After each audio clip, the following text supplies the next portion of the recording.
3 ৰ পৰা এই 1 লে টানিলে সেট কৰিলে কোনটো এইটো বি টুক সেট কৰিব গতিকে এইটো দ্বিতীয় অপচন 2 নম্বৰ প্ৰশ্নৰ উত্তৰটো হ'ব এইটো 2টো হয় নে নহয় আপোনালোকে ঘৰত কৰি চাব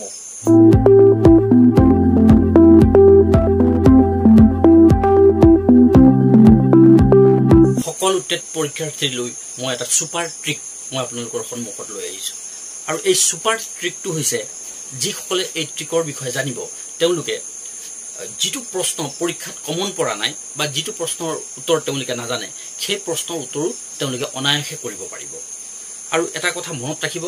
অকল পঢ়া শুনা কৰি বা যিখিনি দিনে ৰাতি পঢ়িলেও যে টেট পৰীক্ষাত পাছ কৰিব নোৱাৰে কিন্তু কম পঢ়া লোকসকলেও টেট পৰীক্ষাত অতি সহজে পাছ কৰিব পাৰে তাৰ পাছ কৰাৰ কিছুমান কৌশল আছে আৰু এই কৌশলবোৰ বা ট্ৰিকবোৰ যিসকলে জানে তেওঁলোকে অনায়াসে টেট পৰীক্ষা বা যিকোনো কম্পিটিটিভ পৰীক্ষাবোৰ বা কম্পিটিটিভ এক্সামবোৰ পাছ কৰিব পাৰে সেই অতি গুৰুত্বপূৰ্ণ কথা গতিকে কিছুমান মই সুপাৰ ট্ৰিক যিবোৰ আমি আমাৰ জীৱনত ব্যৱহাৰ কৰিছিলোঁ আৰু আমি নিজেও কৃতকাৰ্য হৈছোঁ গতিকে সেই তেনেকুৱা কিছুমান অতি কৌশল অতি ট্ৰিক যিবোৰ আমি বাস্তৱ ক্ষেত্ৰত প্ৰয়োগ কৰিব পাৰোঁ পৰীক্ষাত ব্যৱহাৰ কৰিব পাৰোঁ যে পৰীক্ষাৰ OMR চিটত আমি ব্যৱহাৰ কৰিব পাৰোঁ যে পৰীক্ষাৰ যে আমাৰ OMR চিট থাকে সেই OMR চিটত কি হয় আমি কিদৰে এনসাৰবোৰ আমি বহুৱাব লাগে সেই কৌশলটো যদি আমি জানো তেতিয়াহ'লে আমি অনায়াসে টেট পৰীক্ষা পাছ কৰিব পাৰোঁ এই কথাটো মনত ৰাখিব মই এটা উদাহৰণ মই আপোনাক দিব বিচাৰোঁ সাপোজ আপোনাক এটা প্ৰশ্ন দিয়া হ'ল ধৰি লওঁ তলৰ কোনটো শিশুৰ সামাজিক বিকাশৰ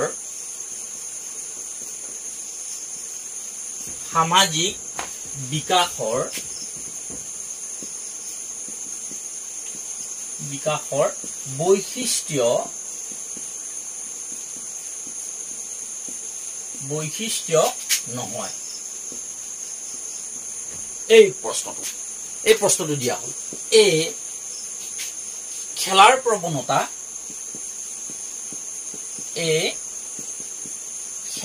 প্ৰৱণতা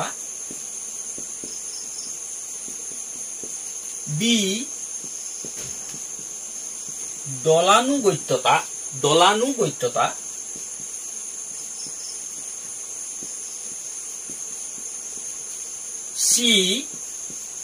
সিটো দিলো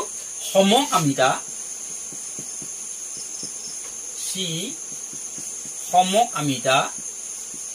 আৰু ডি হৈছে কল্পনা শক্তিৰ বিকাশ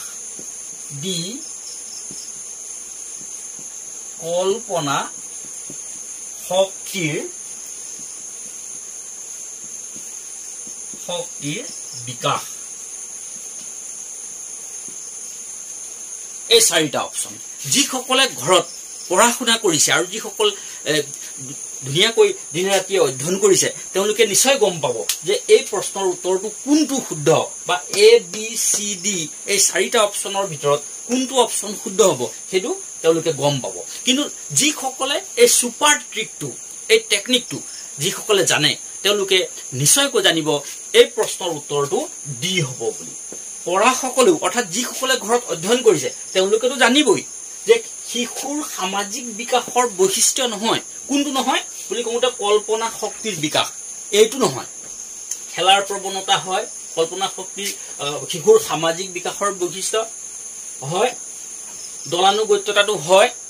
সমকামিতাও হয় এইখিনি যিসকলে ঘৰত অধ্যয়ন কৰিছে তেওঁলোকে জানিব কিন্তু যিসকলে পঢ়া শুনা কৰা নাই বা যিসকলৰ মন দুমুজা অৰ্থাৎ খুকুজা লাগি আছে তেওঁলোকেও কিন্তু এই অপচনটো জানিব কাৰণ সেই সুপাৰ ট্ৰিকটো হৈছে কি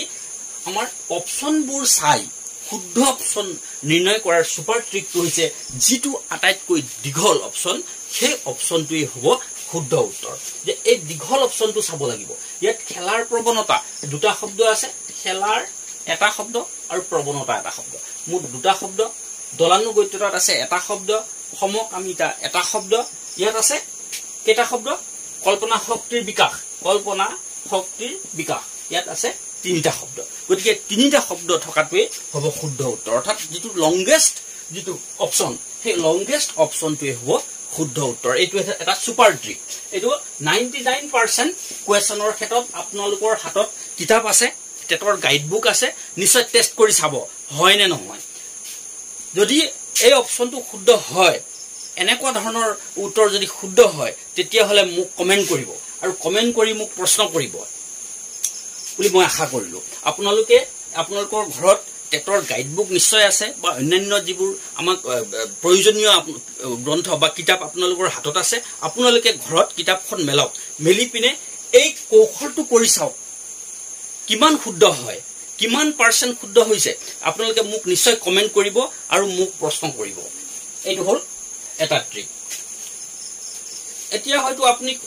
প্ৰশ্ন খুদিব পাৰে যে খেলাৰ প্ৰবণতা দুটা শব্দ আছে দলানুগত্যতা এটা শব্দ এইটোত এটা শব্দ এইবোৰ কি কাৰণে নহয় ইয়াৰ বাবে আৰু এটা ট্ৰিক মই আপোনালোকৰ আগত দি আছো এটোৰ প্ৰথম ট্ৰিক এতিয়া আমি আহো দ্বিতীয় ট্ৰিকলে সুপাৰ ট্ৰিক নম্বৰ 2 সাপোজ আমি এটা প্ৰশ্ন লৈছো প্ৰশ্নটো হল ধৰু মন্টেছৰী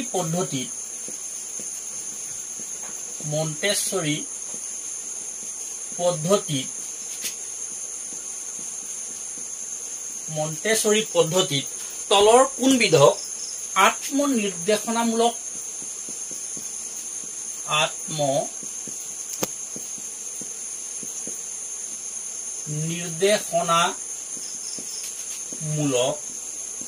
সঁজুলি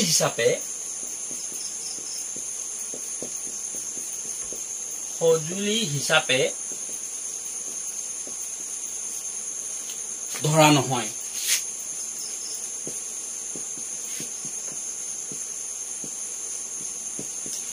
প্ৰশ্নটো অতি গুৰুত্বপূৰ্ণ ধৰি লওঁ অপচন এ আছে বিভিন্ন ৰঙৰ বস্তু 2 নম্বৰ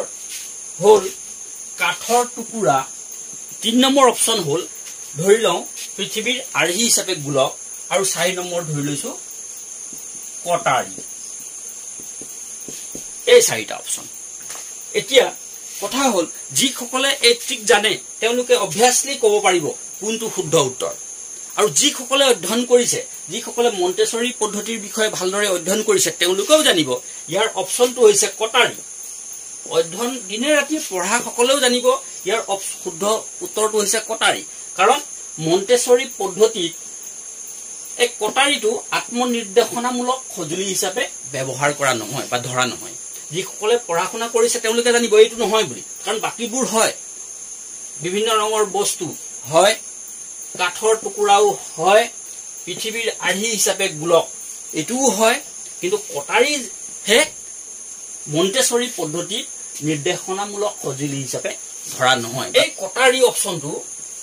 যি সকলে অধ্যয়ন কৰিছে তেওঁলোকেও জানিব আৰু যি সকলে অধ্যয়ন কৰা নাই যি সকলে এই ট্ৰিকটো জানে তেওঁলোকেও জানিব তাৰ কাৰণটো হৈছে এই ট্ৰিকটো হৈছে যে যেতিয়া বাকিবোৰ দীঘল অপচন থাকে তেতিয়া আটাইতকৈ ছুটি অপচনটোৱে হ'ব শুদ্ধ উত্তৰ এটো মনত ৰাখিব যে ইয়াৰ শুদ্ধ উত্তৰটো হ'ব কি কাৰণ ইয়াত আছে বিভিন্ন ৰঙৰ বস্তু এটা দুটা তিনটা শব্দ এটোত আছে কাঠৰ টুকুৰা এটা দুটা শব্দ ইয়াত আছে পৃথিৱীৰ আৰ্হি হিচাপে গোলক এটা দুটা তিনটা 4টা শব্দ এটোত আছে মাত্ৰ এটা শব্দ মানে এটা অপচন যেটো অপচনত এটাই শব্দ সিঙ্গল ওয়ার্ড এই সিঙ্গল ওয়াৰ্ডটোৱে হ'ব ইয়াৰ শুদ্ধ উত্তৰ মই প্ৰথম ট্ৰিকটোত কৈছিলো যে প্ৰথম ট্ৰিকটোত কি কৈছিলো যেটো লংগেষ্ট অপচন যেটো আটাইতকৈ দীঘল অপচন সেই দীঘল অপচনটোৱে হ'ব শুদ্ধ উত্তৰ কিন্তু এই ট্ৰিকত মই কৈছো যে আটাইতকৈ শৰ্টেষ্ট ফৰ্ম যেটো আটাইতকৈ ছুটি অপচন সেই ছুটি অপচনটোৱে হ'ব ইয়াৰ শুদ্ধ উত্তৰ গতিকে মনত ৰাখিব ইয়াত কাৰণ দ্বিতীয় ছুটি ফৰ্মটো নাই অৰ্থাৎ ইয়াত এটাই ছুটি ফৰ্ম আছে সেইটো হৈছে কটাৰী গতিকে যি সকলে পঢ়া শুনা নকৰা সকলেও গম পাব যে এই কটাৰী আটাইতকৈ ছুটি গতিকে এই কটাৰীটো হ'ব ইয়াৰ আটাইতকৈ ইয়াৰ শুদ্ধ উত্তৰ এই কটাৰীটোৱে হ'ব ইয়াৰ শুদ্ধ উত্তৰ গতিকে কি কৰিব লাগিব এই ইয়াত ডি2 হে শুদ্ধ উত্তৰ এই ট্ৰিকটো সকলো বিষয়ৰ ক্ষেত্ৰতে সম্ভৱ হয় ইংৰাজীৰ ক্ষেত্ৰতো যেটো আটাইতকৈ দীঘল অপচন সেইটোৱে শুদ্ধ উত্তৰ হয় ইংৰাজীটো সেই একে ধৰণৰ কথা যে ইংৰাজীটো যেটো আটাইতকৈ লংগেষ্ট অপচনটো হয় শুদ্ধ হ'ব নহয় একেবাৰে শৰ্টেষ্ট অপচনটো হে শুদ্ধ হ'ব হয় আটাইতকৈ দীঘল যেটো ফৰ্ম সেইটো শুদ্ধ উত্তৰ নহয় আটাইতকৈ যেটো ছুটি ফৰ্ম সেইটো হ'ব শুদ্ধ উত্তৰ এই কথাটো সদায় মনত ৰাখিব যে অকল চাইল্ড ডেভেলপমেন্ট আৰু পেডাগজি সেইটোতেই যে এইটো নিয়ম খাটিব এনে ধৰণৰ নহয় যে ইংৰাজী বিষয়ৰ ক্ষেত্ৰতো বা অন্যান্য সাবজেক্টৰ ক্ষেত্ৰতো একেটা নিয়মেই যেটো হয় লংগেষ্ট ফৰ্ম বা আটাইতকৈ শৰ্টেষ্ট ফৰ্ম এইটো নিয়ম সকলো বিষয়ৰ ক্ষেত্ৰতে এই নিয়মটো খাটিব এবাৰ উদাহৰণৰ কাৰণে ইংৰাজীৰ এটা সাধাৰণ প্ৰশ্ন এটা লৈ লৈছো তৃতীয় টিক হিচাপে ইংৰাজী বিষয়ৰ এটা প্ৰশ্ন মই লৈ লৈছো সাপোজ এটা শব্দ দিয়া হল ONUS অনাস এই শব্দৰ অৰ্থটো বাছি উলিয়াব লাগে এই শব্দৰ অৰ্থ উলিয়াব অনাস শব্দৰ অৰ্থ কি হ'ব পাৰে ধৰি লৈছো অপচন দিয়া হল 4টা কি অপচন দিলে সাপোজ sadness B দিলে happiness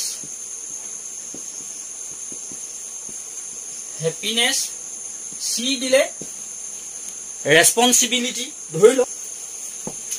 responsibility আৰু D দিলে criticism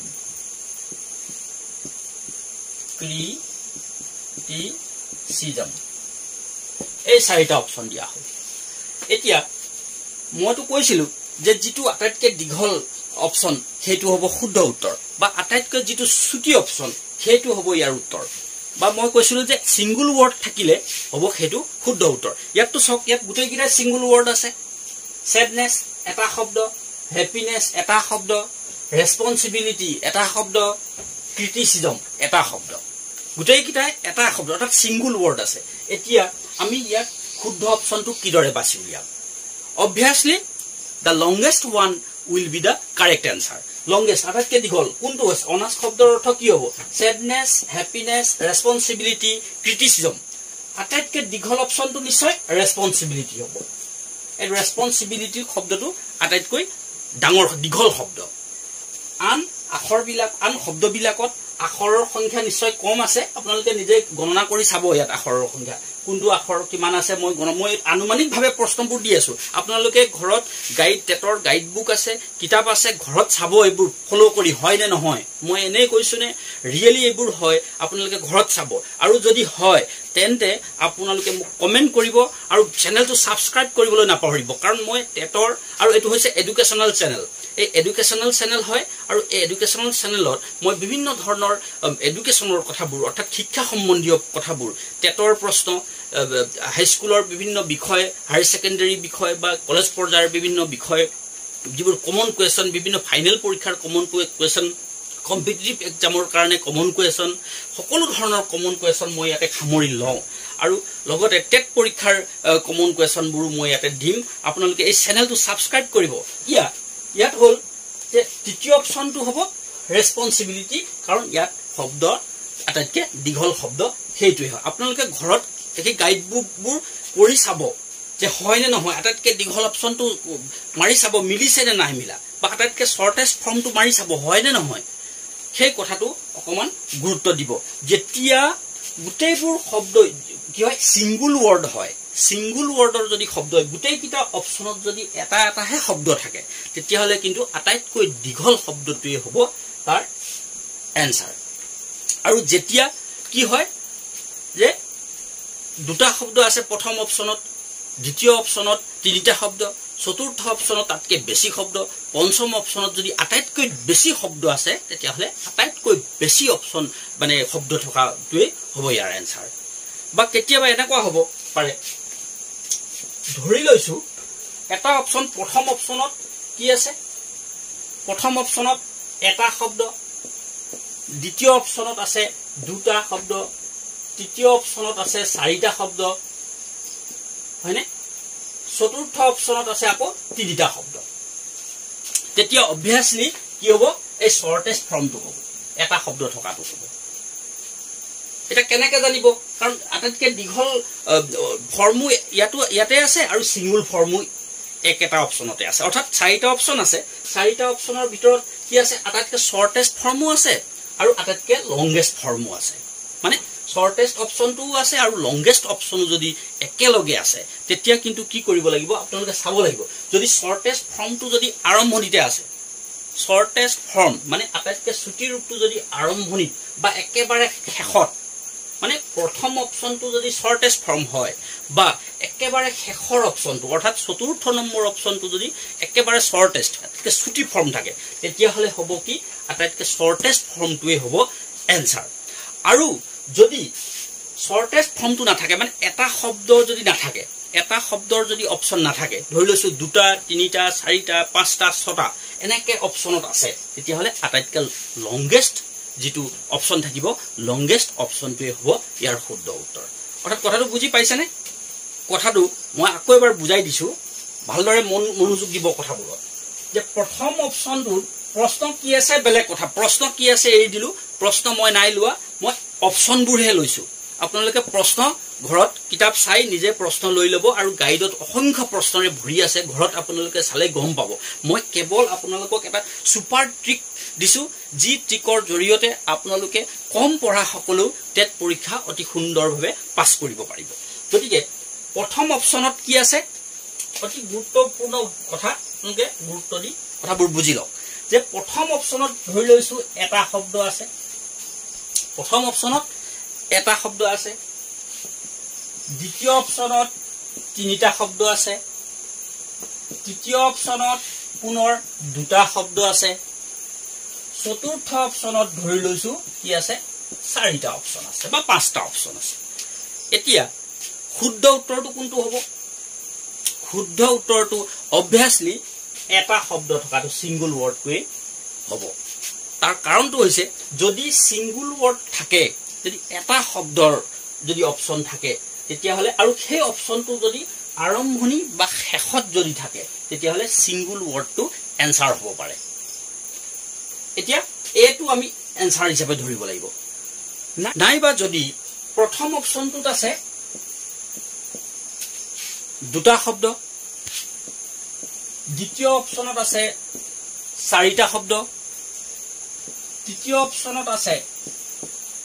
3টা শব্দ চতুৰ্থ অপশ্যনত আছে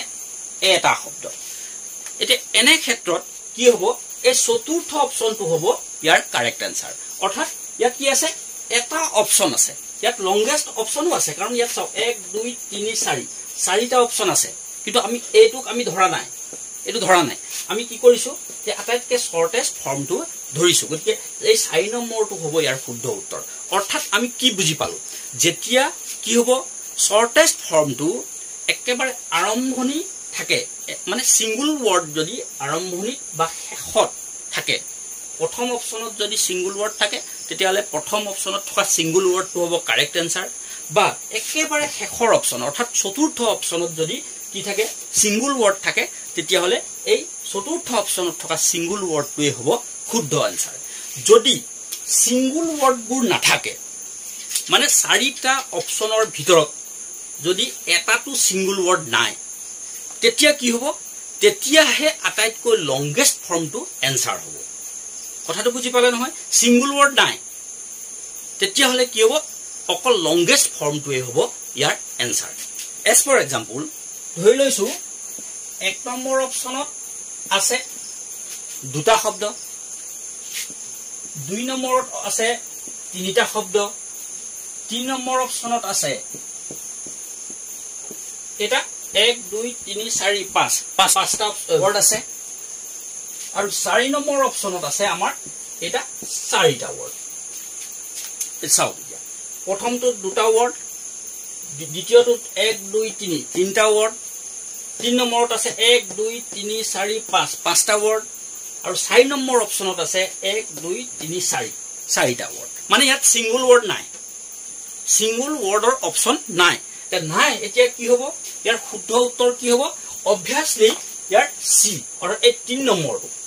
এই 3 নম্বৰটো হ'ব ইয়াৰ কাৰেক্ট আনসাৰ এটা কোৱেশ্চন মই নাই লোৱা ইয়াত মই কোৱেশ্চন নাই লোৱা আপোনালোকৰ টেটৰ গাইড আছে বিভিন্ন কিতাপ আছে সেই কিতাপবোৰ আপোনালোকে ঘৰত অধ্যয়ন কৰিব আৰু তাত চাব হয় নে নহয় এই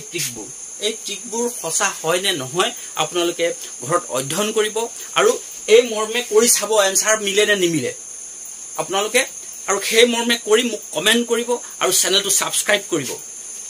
ইয়াৰ পিছত আহো ইয়াৰ পিছৰ ট্ৰিকটোলে আন এটা ট্ৰিক মই আপোনালোকক দিম আৰু ইয়াৰ পিছত মই ভিডিঅটো সামৰিম আৰু ইয়াৰ পাছত মই টেট পৰীক্ষাৰ কমন কোৱেশ্চন এনসাৰবোৰ কেনেকৈ কৰিব লাগে বা কি কি কমন কোৱেশ্চন আহিব সেই কমন কোৱেশ্চনবোৰ মই দি যাম গতিকে আপোনালোকে এই চেনেলটো সাবস্ক্ৰাইব কৰিবলৈ আৰু কাষত থকা বেল আইকনটো ক্লিক কৰি অল কৰি থবলৈ নাপাহৰিব এইবাৰ আহো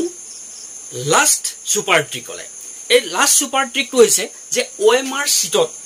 আপুনি নজনাকৈ অৰ্থাৎ আপুনি নজনা প্ৰশ্ন এটা আহিলে একেবাৰে কোনোদিন আপুনি পঢ়া নাই আপুনি অনুমানো কৰিব পৰা নাই তেতিয়া আপুনি কোনটো অপচন আপুনি লিখিব বা কোনটো অপচনত কোনটো অপচন আপুনি ৰং কৰিব কালাৰ কৰিব অভেলত ধৰি লৈছো আপোনাৰ এটা প্ৰশ্ন এক নম্বৰ প্ৰশ্ন ইয়াত চাৰিটা অপচনৰ কাৰণে চাৰিটা অভেল দিয়া থাকে এক নম্বৰ অভেল দুই নম্বৰ তিন নম্বৰ চাৰি নম্বৰ চাৰিটা অভেল মানে কোনটো শুদ্ধ হয় তাতে আমি কি কৰিব লাগে কালাৰ কৰিব লাগে দুই নম্বৰ অপচন ধৰি লৈছো এক নম্বৰ অভেল দুই তিনি চাৰি চাৰিটা অভেল তিন নম্বৰ প্ৰশ্ন লৈ লৈছো মই এক দুই তিনি চাৰি চাৰিটা হয়নে সাপোজ মই তিনটাই লৈছো সাপোজ এতিয়া আমি এটা কি কৰিম কোনটো কেনেকে কৰিম ধৰি লৈছো এক নম্বৰ প্ৰশ্নটোৰ আপুনি উত্তৰ জানে একদম সুন্দৰকে জানে ধৰি লৈছো এক নম্বৰ প্ৰশ্নত যেই উত্তৰ আহিছিল যে প্ৰশ্ন আহিছিল ধৰি লৈছো সেই প্ৰশ্নৰ উত্তৰটো আপুনি জানে যে ইয়াৰ অপচনটো হ'ব লাগে সি গতিকে আপুনি সি টো কালাৰ কৰিলে সি টো আপুনি কালাৰ কৰিছে অলৰেডি ভালদৰে কালাৰ কৰিছে ব্লু বল পইণ্ট পেন বা ব্ল্যাক বল পইণ্ট পেনেৰে এনেকে আপুনি ধৰি লওক কালাৰ কৰিছে অভেলটোৰ বাহিৰলৈ যাব নালাগে কালাৰ ধৰি লৈছো তাৰ পিছত আপুনি দুইটোৰ প্ৰশ্ন আপুনি মুঠেই নাজানে কি হ'ব কি নহব আপুনি মুঠেই নাজানে তাৰ পিছত আপুনি কোৱেশ্চন নম্বৰ 3 অৰ্থাৎ 3 নম্বৰ প্ৰশ্নৰ উত্তৰ আপুনি জানে ধৰি লৈছো এই 3 নম্বৰ প্ৰশ্নৰ অপচনটো আপুনি জানে ইয়াৰ অপচনৰ উত্তৰটো জানিবা হ'ব এ প্ৰথমটো এইটো জানিবা আপুনি কালাৰ কৰিলে ধৰি লৈছো এইটো আপুনি কালাৰ কৰিলে মই কালাৰ কৰি দিছো আপোনালোকে ভালকে কৰিব এইটো মই ইয়াত এনে কৰি দেখুৱাইছো পৰীক্ষাত অলপ ভালদৰে কৰি লব যে এই অভেলৰ বাহিৰত যাতে কালাৰটো না যায় এটো ভালদৰে কৰিব ব্লু বল পইণ্ট পেন বা ব্ল্যাক বল পইণ্ট পেন যেটো এডমিটত লিখা থাকে যেটো লিখা থাকে যেনেকুৱা বল পইণ্ট পেন লব লাগে সেই মৰ্মে কৰিব এতিয়া এক নম্বৰ প্ৰশ্নৰ এনসাৰ হল সি মানে 3 নম্বৰ অপচনটো আৰু 3 নম্বৰ প্ৰশ্নৰ উত্তৰটো হৈছে এ এই দুটা আপুনি জানে এটা 2 নম্বৰটো আপুনি না জানে তে কি হ'ব তেতিয়া আপুনি চকু মুদি কি কৰিব এটা সৰল ৰেখা এটা টানিব মনতে টানিব সৰল ৰেখা এটা মই এটা টানি দেখুৱাই দিছো এইটো মই টানি দিছো মই পৰীক্ষাত এনেকে হাতেৰে নাটানিব মনতে টানিব মনে মনে মনৰ ভিতৰতে সঁচাকে টানি দিলেতো গলেই গতিকে এইটো মই ইয়াত টানি দেখুৱাই দিছো এয়া সিধাকে টানি দিছো মই আছা কি হ'ব ইয়াৰ পৰা সিধা সৰল ৰেখা এনেকে টানিলে কি হ'ব ই কোনটোক সেট কৰিব 3 ৰ পৰা এই একলে টানিলে সেট কৰিলে কোনটো এইটো বি টোক সেট কৰিব গতিকে এইটো দ্বিতীয় অপচন 2 নম্বৰ প্ৰশ্নৰ উত্তৰটো হ'ব এইটো দুইটো হয় নে নহয় আপোনালোকে ঘৰত কৰি চাব হয় নে নহয় আপোনালোকে কৰি চাব আৰু এনেকে ঠিক কৰি এনেদৰে কেৱল নপঢ়াকৈ কোনোদিন কিতাপ নেমেলাকৈ অকল এনেকুৱা ঠিক কৰি মানুহ এতিয়া টেটত চাকৰি কৰি আছে টেট টিচাৰ হৈ আছে মোৰ চকুৰ আগতে মই চিনি পাও নাম কবলৈ অনিচ্ছুক বা নাম প্ৰকাশত অনিচ্ছুক মই নাম কৈ নিদিও মই নিজেই শিক্ষক হয় গতিকে মই কৈ নিদিও এনেকে কিছুমান একেবাৰে ঘৰত অধ্যয়ন নকৰা কিতাপ মেলি নুচুৱা ডাইৰেক্ট পৰীক্ষাত বহি সিধা টেট পাছ কৰি চাকৰি কৰি আছে যি সকলক মই নিজে চিনি পাও এনেকুৱা সুপাৰ ট্ৰিক এপ্লাই কৰি পিনে তেওঁলোকে মুঠেই কিতাপ পঢ়া নাই কোনোদিন কিতাপ পঢ়া নাই সিধা পৰীক্ষাত বহিছে আৰু তেওঁলোকে টেট পাছ কৰি ইতিমধ্যে শিক্ষকৰ চাকৰি কৰি আছে বৰ্তমান বহু লোক আছে যি সকলক মই নিজে চিনি পাও আৰু মই নিজে এজন শিক্ষক আচ্ছা এতিয়া এই ট্ৰিকবোৰ এই কাৰণে দিব লগা হৈছে যে কিছু মানে দিনে ৰাতি পঢ়ি থাকে আৰু অতি সিৰিয়াসলি পঢ়ি থাকে কিন্তু তেওঁলোক কি নহয় সময়ত পাছ কৰিব নোৱাৰে আৰু কিছুমানে অতি বুদ্ধি নুমটেঙৰ মানুহ কিছুমান সেইসকলে কম পঢ়িয়েই বা নপঢ়িয়েই টেট পৰীক্ষা পাছ কৰিব পাৰে গতিকে চাওক পৰীক্ষা পাছ কৰাটো এটা কৌশল passing examination is a trick passing examination is a trick is a super trick আৰু যি সকলে এই ট্ৰিক জানে তেওঁলোকে সুন্দৰকৈ পাছ কৰিব পাৰে আৰু যি সকলে ট্ৰিক নাজানে তেওঁলোকৰ কিন্তু পাছ কৰাত কিছু কষ্ট হয় ঠিক আছে খুব অধ্যয়ন কৰিলেও পাছ কৰাত সহায় হয় অধ্যয়ন কৰি পাছ কৰাটো অতি গুৰুত্বপূৰ্ণ অতি ভাল কথা কাৰণ জ্ঞান বৃদ্ধি হয় হেতু অধ্যয়ন কৰিয়ে পাছ কৰিব লাগে আসলতে শুদ্ধ কথাটো ক'বলৈ গ'লে কিন্তু সময় অতি কম পৰীক্ষালে আৰু সেইভাবে মই টেট যি সকল পৰীক্ষাৰ্থী তেওঁলোকৰ বাবে অতি আশাৰ বতৰা কৰি আনিব তেওঁলোকৰ যাতে কিবা কামত আহক কিবা কাৰণত যদি কোনোবা কোনোটো প্ৰশ্ন উত্তৰ যদি তেওঁলোকে কৰিব নোৱাৰে তেনে ক্ষেত্ৰত যাতে যেন কিছু হলেও সহায় কৰিব পাৰো সেই কাৰণে মই এই যি সুপাৰ ট্ৰিক এই ট্ৰিকৰ কথা মই আপোনালোকক অৱগত কৰিছো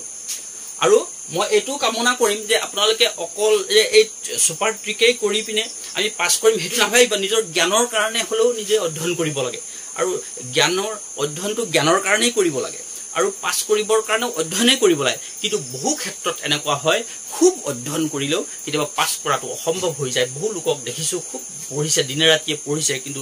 টেট পৰীক্ষাত ৰিজাল্ট বেয়া হৈছে গতিকে সেই সকলৰ বাবে মই এই ভিডিঅটো প্ৰস্তুত কৰিলো মই আশা কৰো এই ভিডিঅটোৱে আপোনালোকক অশেষ খুব আপোনালোকক কি কৰিব সহায় কৰিব আৰু আপোনালোকে আমাৰ এই চেনেলটো আপোনালোকে সাবস্ক্ৰাইব কৰিব আৰু ইয়াৰ পাছত মই টেট পৰীক্ষাৰ মই কমন প্ৰশ্নবোৰ যিবোৰ অতি ইম্পৰ্টেন্ট যিবোৰ আহিব আৰু সেই প্ৰশ্নবোৰ মই আপোনালোকক দি যাম আৰু লগতে মই যি সকল টেট পৰীক্ষাৰ্থী আৰু বিভিন্ন কম্পিটিটিভ পৰীক্ষাৰ বিলাকত মই কোচিং কৰাও বা অৰ্থাৎ মই কমন কোৱেশ্যনবোৰ দিও আৰ্মি CRPF SSB বা অন্যান্য যিবোৰ কম্পিটিটিভ এক্সাম হয় সকলো পৰীক্ষাতে মই ক্লাছ কৰো পৰীক্ষাৰ্থীসকলক মই ক্লাছ কৰো আৰু মই টেট পৰীক্ষাৰ শিক্ষকসকলকো যি সকল প্ৰশিক্ষাৰ্থী সেই সকলকো মই ক্লাছ কৰো আৰু সেইভাবে মই ভাবিলো যে এনেকুৱা এটা ভিডিঅ দিয়াটো অতি গুৰুত্বপূৰ্ণ হ'ব কাৰণ যি সকল অলপ ধৰক যি সকলৰ ঘৰুৱা কিছুমানৰ অৱস্থাটো খুব ভাল নহব পাৰে তেওঁলোকে চাকৰি এটা পোৱাটো বহুত গুৰুত্বপূৰ্ণ হ'ব পাৰে বা এনেকুৱা যি সকল খুব মানে প্ৰয়োজনীয় তেওঁলোকৰ বাবে যাতে সহায়ক হয় সেই মৰ্মে মই এই ভিডিঅটো প্ৰস্তুত কৰিলো আশা কৰো আপোনালোকে এই ভিডিঅৰ জৰিয়তে ভালেখিনি উপকৃত হ'ব আৰু আপোনালোকৰ পৰা মই এটাই কামনা কৰিম আপোনালোকে চেনেলটো সাবস্ক্ৰাইব কৰিব আৰু লগতে কি কৰিব কমেন্ট কৰিব কথাটো সঁচা নে মিছা এই কথাটো বাবে মই আপোনালোকক অনুৰোধ জনালো ধন্যবাদ জয় হিন্দ